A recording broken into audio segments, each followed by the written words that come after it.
Good evening, and welcome to the Patch Arlington Independent Media Forum for the Democratic candidates in the special election to fill a vacant seat on the Arlington County Board. My name's Jason, and I'll be tonight's moderator. Before we begin, if you're not familiar with Patch, we're the hyperlocal news arm of the AOL Huffington Post media group. We have about 850 sites across the country, including 2 in Arlington. You can find us at clarendon.patch.com or boston.patch.com, where you can sign up for our newsletter or like us on Facebook. Arlington Independent Media is a nonprofit public access membership organization that provides the community with television production training workshops and professional production facilities and equipment. To learn more or to become a member, visit arlingtonmedia.org.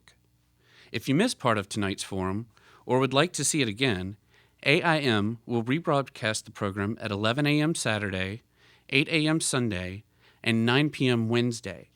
The video also will be available online on AIM's website and on Patch. Tonight, we have the 5 Democratic candidates seeking their party's nomination in the County Board special election. The Democratic caucuses are open to all registered voters in Arlington County. They will take place from 7 to 9 p.m. January 19 at Washington Lee High School, and from 11 a.m. to 7 p.m. January 21st at Kenmore Middle School. The winner will go on to compete in the March 27 special election. Tonight's candidates, from left to right, are Melissa Bondi, Peter Fallon, Libby Garvey, Kim Klingler, and Tyrone Sims.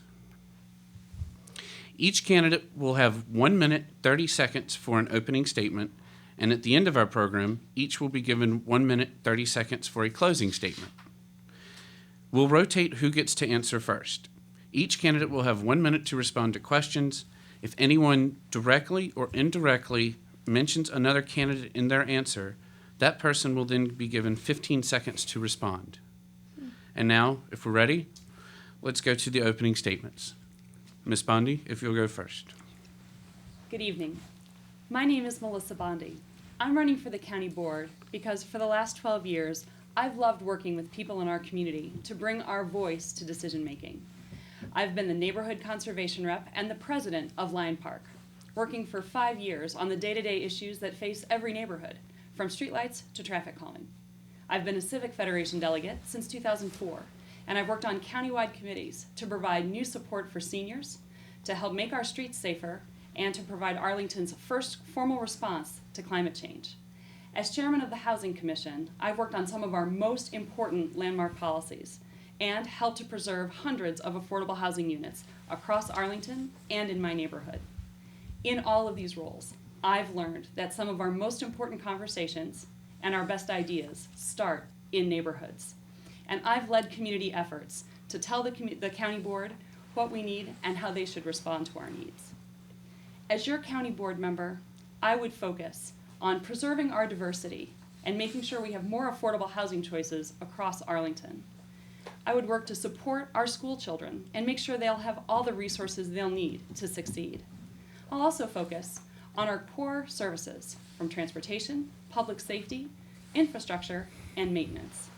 And in all of these areas, I'll make sure we have meaningful public dialogue so that we can get our community vision incorporated into the decisions we make. Together, we can achieve many things in Arlington. I'm looking forward to your questions, and I hope to earn your support. Thank you. Mr. Fallon? I am Peter Fallon, and I seek the Democratic Party's endorsement for the vacant seat on the Arlington County Board. For the past 10 years, I have been employed as a tax accountant.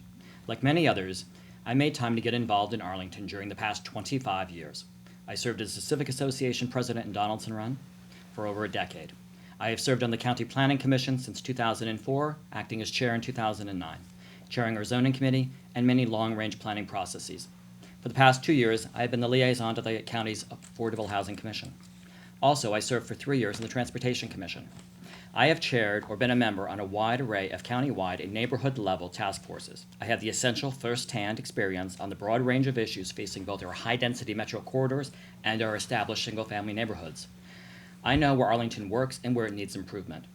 Arlington has been my family's home for 25 years, As newlyweds, my wife and I rented an apartment in Crystal City, and 20 years ago bought our house in Donaldson Run, where we have been ever since. Our daughter Alexandra currently attends Arlington Preschool and will be entering Taylor Elementary School in 2014. At present, I am the only candidate in this race with a child entering our public schools in the near future. In fact, if elected, I would be the only member of the county board with a young child. I am a direct stakeholder and will do my utmost to ensure that our schools continue to be the best. My core belief is that citizens must become more responsive. Arlington must become more responsive to citizens' needs by respecting and engaging in a wide range of diverse opinions so we determine and decide our priorities. Sound fiscal practices, excellent schools, economic diversity, and a commitment to services. These are my priorities for our community. Thank you. Ms. Garvey. Good evening. I'm Libby Garvey. This is a pivotal time for Arlington. We need leaders who know how to manage change, move us forward, but keep what we value, and we face big challenges. Affordable housing, transportation, growth, maintaining core services, and all in a time of tight budgets. For the past 15 years, I've been managing change on the school board, and our schools have seen a lot of change. In 1996, there were inequities in our schools, and our capital program was a mess. And I ran for school board because I wanted to make things better. Since then, we've renovated and rebuilt almost every one of our schools on time and on budget. We've closed the achievement gap by about 50%, and all 4 of our high schools are in the top 2% nationwide. People like Arnie Duncan and companies like Boeing moved to Arlington for our good schools. Now, we face some tough issues on the school board, and I am proud of the progress that we've made, and we've come so far because we have clear goals and we stick to them. And we are transparent, we monitor how we are doing, and we report to our taxpayers. And we keep looking ahead to work strategically. For example, because we pressed to make sure that Yorktown was completed and Wakefield designed, we could take advantage of suddenly low construction costs. That saved about $30 million. This way of working is exactly what we need in our next county board member to ensure that as we grow and change, Arlington remains the diverse and vibrant community we all love. That's our goal, and it's why I'm running. And I hope to have your support and look forward to the questions this evening. Ms. Klingler. Good evening. I am Kim Klingler, and I am seeking the Democratic nomination for County Board. I am privileged to serve on the Emergency Preparedness Advisory Commission and the Capital Improvement Planning Work Group, as well as on the Board of Directors of my local Civic Association, Homeowners Association, and the Committee of 100. However, I truly believe to be connected to the community, we must meet people where they are. As a volunteer firefighter and first responder, as well as a volunteer at the Arlington Free Clinic, I have seen the unmet needs of our residents. Through talking to everyone at many, many doors, and also being invited into your family rooms, I have heard your thoughts and your concerns. I have heard that you want a comprehensive plan to address the dwindling affordable housing, increasing density, and the coming of the Metro Silver Line. I have heard that you want short-term as well as long-term solutions for our school capacity issues, as well as you want to maintain a diverse and caring community. I have also heard that you want your next county board member to prioritize and spend wisely, to be connected to the community, and to be an independent voice. As a senior manager at one of the big 4 consulting firms, I know how to take strategy to execution and monitor that progress. As a community leader and volunteer, I know how to bring people together to solve problems. Bringing my unique perspective to the table, I ask you for your support, and I ask to be your next county board member. Thank you. Mr. Sims. Hope everyone's having a good day. My name's Tyrone Sims. After growing up in Northern Virginia, I went on to graduate from West Point and then serve in the U.S. Army. During my 15 months in Iraq, I developed a mentor to local district government in Baghdad.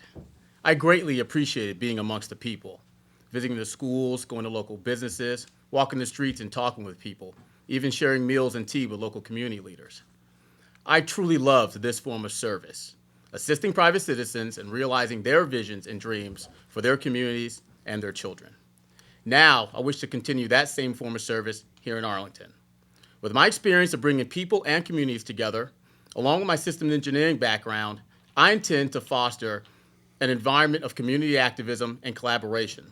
As a county board member, my focus will be in maximizing the effectiveness of our tax dollars, promoting thoughtful growth so that all Arlington residents can continue to live, work, shop, and raise their children in our wonderful county, and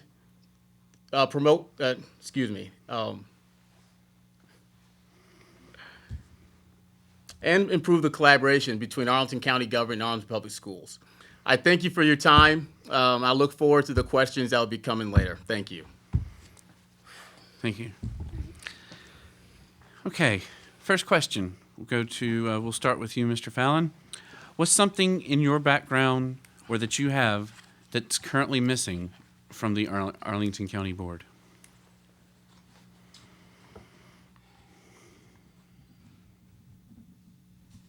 Well, I think that's something that I bring to the county board, actually, as I mentioned in my opening statement, was the fact that I'm a parent of a young child. While the school board has the constitutional responsibility of taking care of the overcrowding issues and meeting the education mission, unfortunately, all fiscal responsibility resides with the county board, whether it's the school's annual appropriation, the bond capacity allocations, as well as control over the zoning and building permit process and the public processes as to prioritization and what have you. I think that I would bring an effective voice to the county board as a direct stakeholder to represent families. Ms. Garvey? Well, I think for one, actually, I'm the only one who's a grandparent. But I also I'm the only one who really comes from a background of working with strategic planning. On the school board, when I came on the board 15 years ago, very soon we set about to do a strategic plan and work that through with the community in about an 18-month process. We're now in our third strategic plan.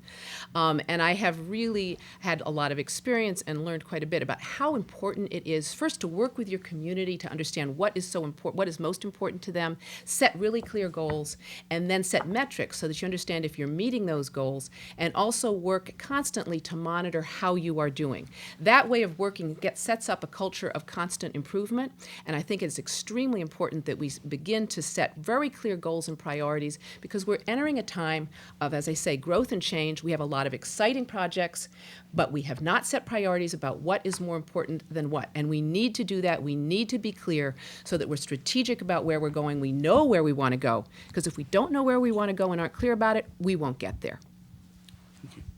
Ms. Klingler? I was fortunate enough to attend Leadership Arlington, and Leadership Arlington taught me the importance of bringing the private sector, the community, nonprofits, and government together. And I bring all of those things to the table, specifically my work in the private sector. I have helped develop and write the Federal Health IT Strategic Plan and implement it over the past 3 years based on the HITECH Act. The other thing that I do bring to the table is that approximately 1/4 of Arlingtonians are between the ages of 22 and 35. This is a perspective. These are young professionals who we want them to build roots here in Arlington, and therefore they do need to be heard, and they also need to take responsibility for the future. As a next county board member, I would be committed to doing that, bringing my private, my community, and also my political and young professional experience to the table. Thank you. Mr. Sims? I believe what sets me apart from the other candidates is my leadership experience. I've held leadership positions my entire adult life. A lot of that has been spent working with various communities, bringing them to the table and assist them in collaborating to move forward with their visions and their ideas. Also, I bring a fiscal and budgetary background to the table. I chaired the Fiscal Affairs Advisory Committee for the county in 2008, 2010. I also oversaw the building of the Army's budgets for their installations for the past 2 years. And so I understand how important it is to properly manage the money of our taxpayers. Thank you. Ms. Bondi? I have significant policy experience, but I think the thing that I would bring to the county board is that for the last several years, I've participated in many different kinds of public processes as a citizen, as someone who knows the difference between being seen and being heard in public decision making. I've seen when processes have worked extremely well, often when our community leaders are involved in helping to set the agenda and to incorporate good public discussion. And I've also seen public circumstances where I didn't feel like we were heard when we went to participate in public meetings. I think it's extremely important that our next county board member has direct experience in knowing what it's like as a citizen to participate in public process and to have a chance to influence the outcome long before decisions are made, and including at the county board hearing. Thank you. The next question comes from one of our readers. Metro is especially important to Arlington. Despite this, Arlington just lost its vote on the Metro Board. Following the principle of no taxation without representation, do you think that Arlington should proportionally reduce its financial contribution to Metro until it gets an equal say in how Metro is run? Sounds attractive, but I think not a very good idea. And I'm sorry, which camera is on? Right there, thank you.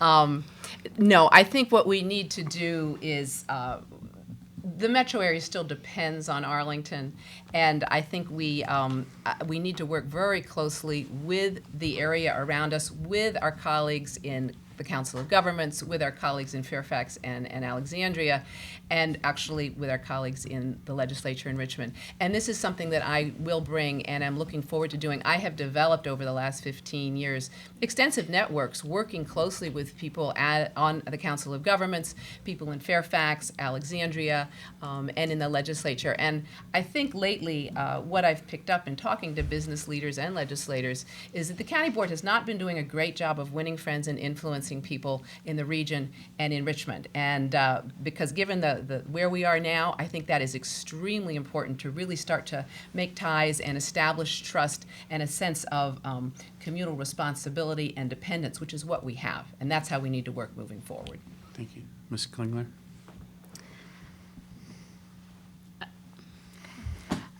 Again, it may be a reactionary idea to do something of that nature, but it is not a good idea. We need to work, again, regionally as well as statewide. Through the time I spent with the Sorensen Leadership Training Program, I really learned about the various parts of Virginia and how, as Arlingtonians, we do need to bring our progressive values to Richmond, but we also need to understand the needs of others within our state, within our Commonwealth. This morning, I was at the Chamber of Commerce breakfast, and I was talking to business leaders about this very issue, about the orange line as well as the blue line and the silver line coming. And one of the things they said to me is that the cost of it in Arlington is increasing, and they are looking out to Tysons and Reston to do business. So we must be responsible when it comes to Metro. We must be responsible about having a plan moving forward so that Arlington businesses can continue to do business in Arlington, and this can continue to be a diverse community. Mr. Simpson? Well, it actually makes sense that the Metro Board vote went from Arlington to Supervisor Hudgens, who's out in Fairfax County, because with the construction of the Silver Line, the mass majority of that construction runs through her district. And being that the Silver Line is the most important project that Metro is undertaking, it makes sense that she would have that vote. So I understand why Arlington does not have the vote, and I would not decrease our Metro funding because we know how vital Metro is to our community and to our economy. Ms. Bondi? Well, I'm very disappointed that Arlington has lost its direct representation on the Metro Board, but I believe that the Northern Virginia representatives will help to ensure that Arlington's best interests are maintained because we'll continue to maintain our relationships with all of those who represent us on the Metro Board. That also includes our federal representatives and the ability of everyone in our community who has been active in WMATA, like me, who has attended and testified at WMATA hearings, to make sure that Arlington's goals and Arlington's priorities are met. In truth, we have significant challenges facing Metro. We need both capital and operating dollars far beyond what we can recover at the fare box with individual fares. We are going to have to work much more closely in Richmond and with our neighbors across the river in order to find the best ways to meet our requirements so that Metro can be a healthy transportation alternative for everyone in our region and certainly in Arlington. Thank you. Mr. Fallon? Thank you, Jason. No, we have obligations to Metro and our regional transportation partners, so we do have to meet our obligation and pay our share. Arlington has embraced, obviously, Metro much earlier, since the route had to go through us originally. We will have to work harder now with a non-voting seat in order to make sure that we are heard. But again, we are part of a regional system, and people have to pass through Arlington to get between Fairfax and DC. Per capita, our ridership is higher than in Fairfax. The agreement, however, I do believe the compact needs to be revisited now with this change and efforts made to ensure that both Arlington and Fairfax, with the coming of the Silver Line, have an effective voting voice on Metro. Thank you. Next question, we'll start with Ms. Klingler. What's your vision for the redevelopment of Columbia Pike, and how does a streetcar or affordable housing fit into that vision? So first of all, as a county board member, I do believe it's very important to have a vision for all of Arlington. And this includes being very key on when we determine what our priorities are. I first want to talk about our capital maintenance backlog. We know to date that we have a $50 million capital maintenance backlog just for parks and facilities. This does not include roads, this does not include IT, and other infrastructure. So when we talk about Columbia Pike, we do need to make sure it's in the scope of our priorities.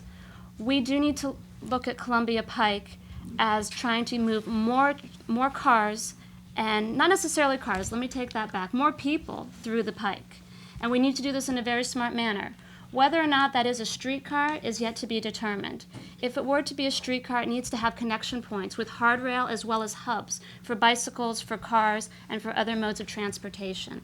That does need to be part of the plan, but it also needs to be part of the priorities. Thank you. Mr. Sims? Yes, when it comes to the vision for Columbia Pike, this goes back to my issue of thoughtful growth. I would hope that Columbia Pike can revitalize itself, respect its economy, as long as we ensure that those people who call Arlington home, and specifically the Pike, are still able to live and raise their families there. As it goes to the streetcar, though, I like the concept, but as we've all been discussing over these past couple of weeks, the cost of it right now is astronomical. Right now, it's estimated about $262 million.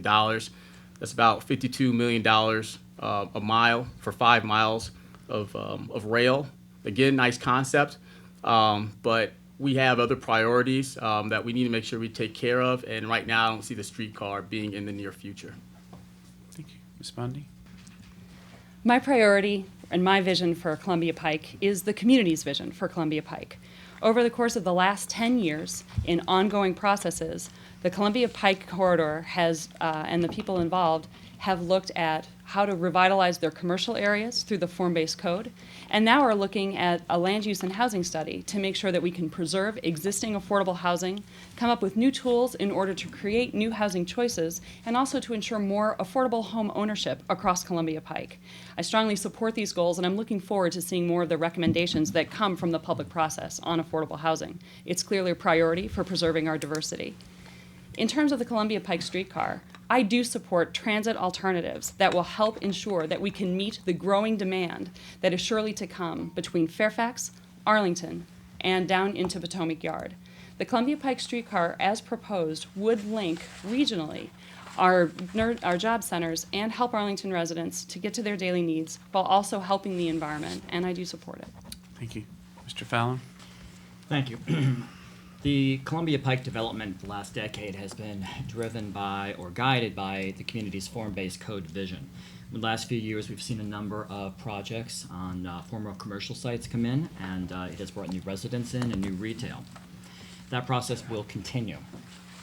As far as the trolley goes, I think that we absolutely have to have transit, but transit can take very different forms and modes. I am concerned that I have not seen or heard of any clear analysis that says without any question or doubt that the streetcar is the way to go. And I would like to look into trolley buses and hybrid electric vehicles that can go off the track so that into the neighborhoods. We do need to not necessarily put all of the resources onto the Pike streetcar, but improve connectivity and transit throughout Arlington so that people can get north and south and around.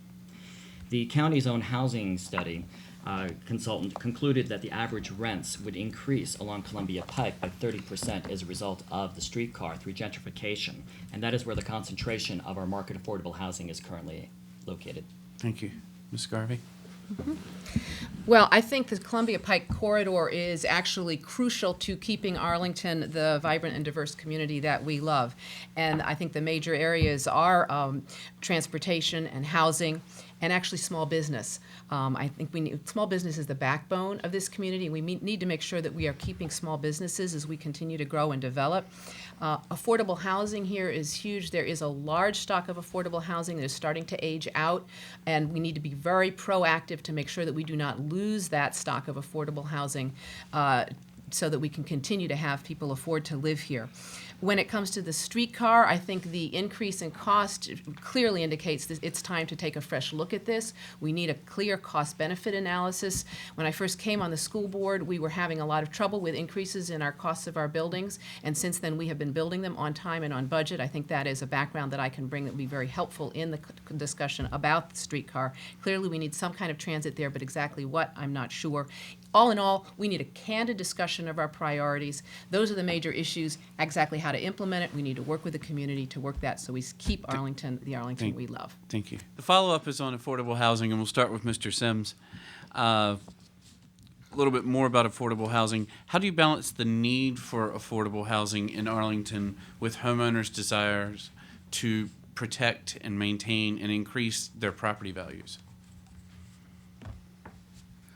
Well, affordable housing, if you look at the issue, really goes into two subsects. You have your lower income families, and then you also have your middle income families. We have to ensure that if we're actually looking to maintain our status here in Arlington with respect to everyone being a part of the community, we have to ensure that we keep our community together. And that means that we have to provide affordable housing for those folks who are active members in our community. With respect to the property values, though, we're all good people, you know, and so if we're all together, collaborating and doing good things, then we have to ensure that we can do all we can to make sure our community is together. Thank you. Ms. Bondi? Sure. Having access to safe, decent, affordable housing is critical, not only for our economy, but also for our property values. And the way that Arlington has approached both preserving and creating affordable housing has benefited every homeowner in Arlington. Affordable housing, when provided across the entire county, ensures that people of all incomes can be able to better reach their destinations for where they work, where they go to school, where they pray, and where they meet their daily needs. My work in the Housing Commission, my work at the Coalition for Smarter Growth as its housing director, and my work at Smart Growth America looking at federal best practices for affordable housing has helped to inform the work that I've done in achieving affordable housing in Arlington County, notably through the Affordable Housing Ordinance, our landmark ordinance that I helped to author, as well as looking at tools that will help us ensure even more safe, decent, affordable housing throughout our county. Thank you. Mr. Fallon? I think first of all, I think we certainly want to retain our middle class, and we want to have a community that has folks of different economic levels. The challenge, I think, here is ultimately with the land values. Certainly homeowners like the idea of their values going up. Of course, the downside of that is that they only reach that when they sell their property. Along the way, they do have to pay higher property taxes on that higher value, so there is an offside or downside to that in some people's views. The high land values, though, become an issue with the apartments when they are basically, it creates an incentive for them to be redeveloped and then upzoned or increased density and what have you. Then you're dealing with the whole new equation of the development costs and the acquisition. One way around that is the concept of public land for public good, in which the county's property or state and other governmental property, for example, can be made available through nonprofits, eliminating the cost of the land from the equation, and then the money actually goes into building quality, safe, affordable housing. Thank you. Ms. Garvey? Thank you. This is one of our toughest issues because market forces are against us, as you outlined a bit in the question. And here, strategic planning is really crucial. We have got to set goals, not only just for affordable housing, but decide in an overall strategic plan where affordable housing fits. There are a number of tools that the county can and has been using to support affordable housing, and this includes public-private partnerships with nonprofits like APA and local churches like Macedonia Baptist. scientist. And of course, we have a revolving portfolio to help us with this and help support property owners who want to maintain affordable housing. But we've got to constantly review those processes to make sure they're working. And the fact that we've lost about 2/3 of our affordable housing since 2000 and fallen far short of our goals illustrates that we really do need to review what we're doing. And I think we need to be doing things differently. I suspect it involves not only doing more of what we are doing, but probably finding some other things to do differently. Because if you want to get different results, you need to do things differently. But first, we need that overall strategic plan to decide where that is in the priority for the county. Thank you. Ms. Klingler? I think as a county, we do need to do a better job of educating the community on what exactly is affordable housing. I've been in many homes and knocked on many doors, and people are still confused. But in general, they appreciate the concept of having teachers and firefighters and public servants and home health workers in their community. I was at a meeting the other night at Greenbrier Church, and again, folks said, these are our values. We want affordable housing. We want to sustain affordable housing, but we don't want to develop it all in the same place. And that's where the concern of housing values came in. One thing I will say is we have many tools that we use as a county today, but here's a few more tools that we could use. Transfer density rights in a good way. Form-based code, as we've talked about, public land use, but most importantly, getting ahead of the owners of current affordable buildings. We try to do that as a county, but we can do better. We can also look to those who own condos, not necessarily in a large structure, and see if we can incentivize them to keep their units affordable. Thank you. Next question, we'll start with you, Ms. Bondi. We're on getting into budget season in Arlington. would like to ask each of you to name what you consider your top funding priorities for the county, and if you'd like anything you'd like to cut or eliminate in order to meet those priorities. Sure.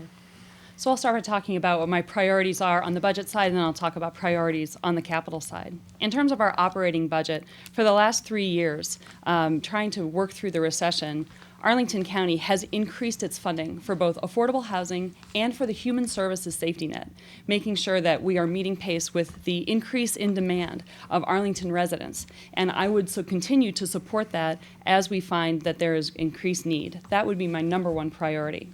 On the capital side, my number one priority is our Arlington public school children. We know that we are going to be facing increased capacity. We're almost exactly at capacity now.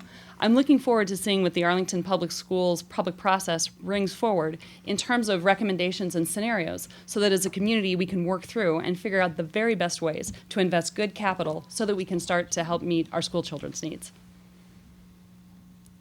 Mr. Fallon. Thank you. On the operating side, I think it's very important that we fund core services. These are the very things that people use day in and day out, and ultimately that is how taxpayers decide whether or not they perceive they are getting value for their tax dollar. And that is a very important thing, because when they don't feel that they're getting tax value, that value for that tax dollar, then they're going to be very unhappy with, how money is spent and what have you. I think the other thing, we've often talked about classroom overcrowding, but with 4,400 children, based on the school systems consultants' estimates coming in about 4 years, we're going to need to hire more teachers, more books, more materials, even without a growth in classrooms. So we have to look at what the school allocation will be. On the capital improvement side, we certainly have to deal with our aging infrastructure, our libraries, recreation centers, and fire stations, for example, and of course, provide money for the school system. As far as where you cut the budget, I would have to study it a lot closer to see that, but I believe that things have to be shared fairly and evenly, and that should be a last resort in a community as successful and affluent as Arlington. Thank you. Ms. Garvey? Mm-hmm. A budget, any budget, is a statement of values. And for me, it's our core responsibilities. We call them services, but I think they're really responsibilities, and that is our infrastructure. That's maintenance of the buildings and facilities we have, public safety, transportation, education, of course, and our safety net for the most vulnerable, which includes affordable housing. And when you get to a budget, this is where you really do feel the need for strategic planning, because a strategic plan is a way you have worked through what is most important to you, and the budget should be developed along that strategic plan so that the budget reflects the values and the strategic goals that have been set already. If you don't have a strategic plan and know exactly what's important, then it's hard, as I say, to get to where you want to go. So my budget priorities are core responsibilities, and also my top priority really is to start doing some really clear strategic planning, having some hard conversations in this community about what is most important to us. Thank you. Ms. Klingler? I would have to say amen to the strategic plan, an implementation plan, and a monitoring mechanism. And I would also want to point to some very specific recommendations that as a member of the Capital Improvement Planning Work Group, we made on October 26th to the board. I'm sorry, the report went on the 26th. The actual presentation was in November. But to that point, we talked about the operating budget. Today, we believe that the operating budget is underfunded, especially when it comes to maintenance, and not just capital maintenance, but just general maintenance. The recommendations that we made also looked into the future for capital, and this also addresses our schools. Our schools are a priority. Where you have good schools, you have good communities. We must be collaborative across the county board and the school board to ensure that every student has a seat and they get the services that they need. We may consider developing multi-use facilities to meet these needs and to share the responsibility across the two boards. Thank you. Mr. Sims? Well, right now, the county's sitting at $3 million in the red. Of course, I know, having worked with the county on these issues, that the department heads and the budget finance office are working, and they will be successful in getting the budget balanced.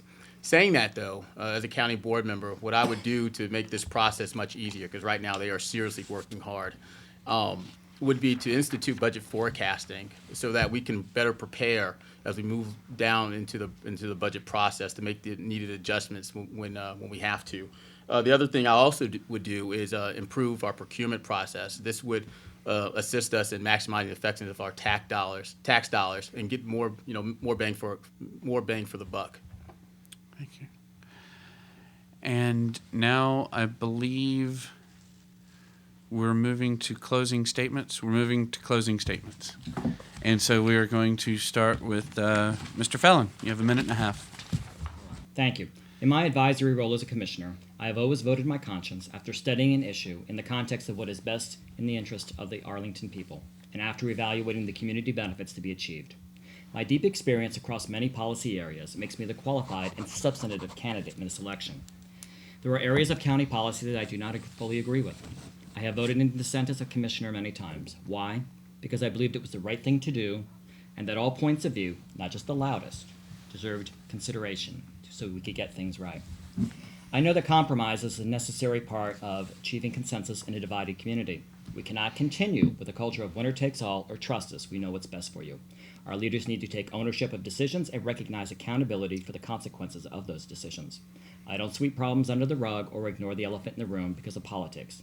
We may not always agree, but I hope you will acknowledge that I want to hear different sides of an issue, including yours. I am known for being fair, balanced, thoughtful, and objective in my decision-making. I will always speak with candor and perhaps a sense of humor. My door will always be open to you. You should be treated with respect and included. The public engagement process should work for you, not against you. I thank you for this opportunity to speak before you tonight and answer your questions. And I'm Peter Fallon, and I ask for your vote on January 19th or 21st at the Arlington County Democratic Committee Firehouse Primary. Thank you. Thank you. Ms. Garvey? Our sense of community, of openness, of a place where the system works for everyone makes Arlington very special, and we've got to keep it that way. Working for everyone, and we need to keep the sense of community as we grow and change, and that's why I'm running. What I offer is my 15 years of experience working on some of the county's toughest issues, leading change. What I promise is to work as I always have for the past 15 years. I will always listen to you and anyone in Arlington who will talk to me. I will work in a clear, structured way with clear priorities and be looking ahead.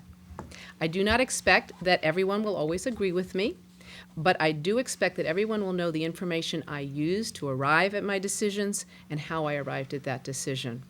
I will, as always, make decisions based on what I think is best for all of Arlington County, even if it means at times I may be the lone vote. This is how I have always worked. I hope I will have your support, and I thank Arlington Independent Media for hosting this event. It's a very important election, and I really am pleased that we've had this opportunity. Thank you. Ms. Klingler? My work as a community volunteer and my leadership in the private sector, as well as my overall approach, make me uniquely qualified and gives me an independent voice, a voice that is needed on a county board that many residents believes is becoming too insular. I will focus on developing a countywide plan that integrates the current sector plans and addresses the coming of the Metro Silver Line, dwindling affordable housing, and increasing density. I will also work to enhance the collaboration between the county board and the school board, ensuring that we have seats for all of our students using multi-purpose facilities. It is time for a more collaborative approach. I will also develop an action plan that promotes diversity by bringing essential services directly to those in need. I have listened to your concerns, and if you entrust me with your vote, I will be your strong, thoughtful, committed, and independent voice on the county board. Please vote for me, Kim Klingler, in the Democratic Caucus on January 19th and 21st. Thank you so much. Mr. Sims? Well, thank you for taking the time out to hear us all speak this evening on the issues. Arlington is a leader in the Commonwealth, but sadly, when it comes to our fiscal management and our spending, we're not a leader. We're actually being irresponsible. I say that because, if you just drive 30 miles south or to the west, you have jurisdictions that are hurting fiscally and economically. Schools are having to fire thousands of teachers within counties. They're not able to repair their roads, put in new HVACs and things of that nature. And so that truly concerns me. And so I look to be one who is going to always look to maximize the effectiveness of our tax dollars. Saying that, I've knocked on 5,126 doors as of today. And speaking with the voters, a lot of them tend to agree with me on that, as well as improving the collaboration between our schools and our county government, and also thoughtful growth, because as you heard from all of us up here, we all care about affordable housing and ensuring that all Arlingtonians are able to participate in the process. And so I thank you all for being here. Well, you're on television, but for listening to this tonight. And I hope to be able to be in a position to make our county even greater. Thank you. Thank you. Ms. Bondi? I'd like to thank AIM and the Patch for hosting tonight's important forum. In my career as a civic leader, I have worked with hundreds of people across Arlington on the fundamental issues that face individuals, our communities, and neighborhoods as a whole. On issues like development, traffic, affordable housing, and the environment, I have worked successfully with people, no matter their opinions, their backgrounds, or their priorities. I have found solutions in our community by listening to everyone's perspective and working together to bring our recommendations to the county board. Arlington's future must be built on the basis of our current success, with true public input and a county board that works with us and for us to respond to our needs and our vision for Arlington. I'm proud of my support among hundreds of people with whom I have worked on dozens of projects over the years, including civic association and PTA presidents, nonprofit leaders, and neighborhood activists, all of whom know my commitment to getting community-driven results. Together with your help, we can begin a new generation of ideas and success for Arlington. My name is Melissa Bondi, and I ask for your vote on January 19th and 21st. Thank you. Thank you. And that brings us to the end of the Patch Arlington Independent Media Candidate Forum. Be sure to visit clarendon.patch.com or boston.patch.com for coverage and video of tonight's event, plus other election news. And don't forget to like us on Facebook and sign up for our morning newsletters. You can also visit arlingtonmedia.org to learn more about AIM, or to become a member. We'd like to thank Arlington Independent Media for providing us space and technical expertise in producing tonight's forum. Also, a big thank you to our 5 candidates, and thanks to the viewers for tuning in. Good night.